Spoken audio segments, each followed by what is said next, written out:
et la halachot. Chazak ubaruch rabotai, besorot tovot, Hanouka Sameach. On est aujourd'hui le 25, dans le mois de Kislev, justement une des racines de mots Hanouka. Hanou, ça veut dire ils sont arrêtés de la guerre, de toute la course qu'il y avait de l'esprit grec. Quand ils sont arrêtés, café. Donc c'est le 25, Hanouka. Il y a un grand rabbin, vous avez tous entendu parler de lui, Rabbi Levi Yitzhak de Barditchov. On l'appelle l'avocat d'Israël, décédé dans l'année 1809, donc ça remonte à 200 et quelques années. Et lui, il a écrit toutes des ségoulottes que chaque jour de Hanouka est très précis pour tirer quelque chose. Quand je dis tirer quelque chose, j'ai vu hier un petit Dvar Torah extraordinaire au nom du Halban. Vous avez entendu parler de lui, Rabbi Chaim Perachia Cohen. Est décédé il y a à peine 4 ans. Était très connu. Halban en hébreu, c'est celui-là qui fait le lait. Il trait le lait.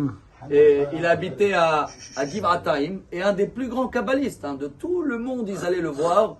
Et lui, il a écrit tout un contraste sur Hanouka, qui explique que la mitzvah de Hanouka, c'est la mèche. En hébreu, comment on appelle la mèche? Petila. Petila, c'est les mêmes lettres de Tefila. Qu'est-ce qu'elle fait, la mèche?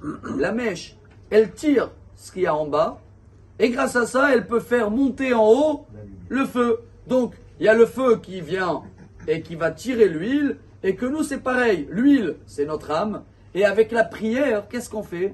Notre demande qu'il y a en bas, on les tire d'en bas, et on les fait monter vers en haut. Et chaque jour, il y a une porte ouverte en haut, parce qu'on est dans le chiffre 8, c'est au-delà de la nature. Alors, la porte d'aujourd'hui, quand je dis aujourd'hui, jusqu'à ce soir, si vous recevez encore le cours pendant la journée, première bougie de Hanouka, on vient de le lire dans le Teilim de Hanouka. Teilim de Hanouka, c'est le numéro 30. C'est là où le roi David il dit, Dieu, tu m'as monté de plus bas possible. Et il y a une phrase qui dit, le roi David, Istarta panecha haiti nivhal.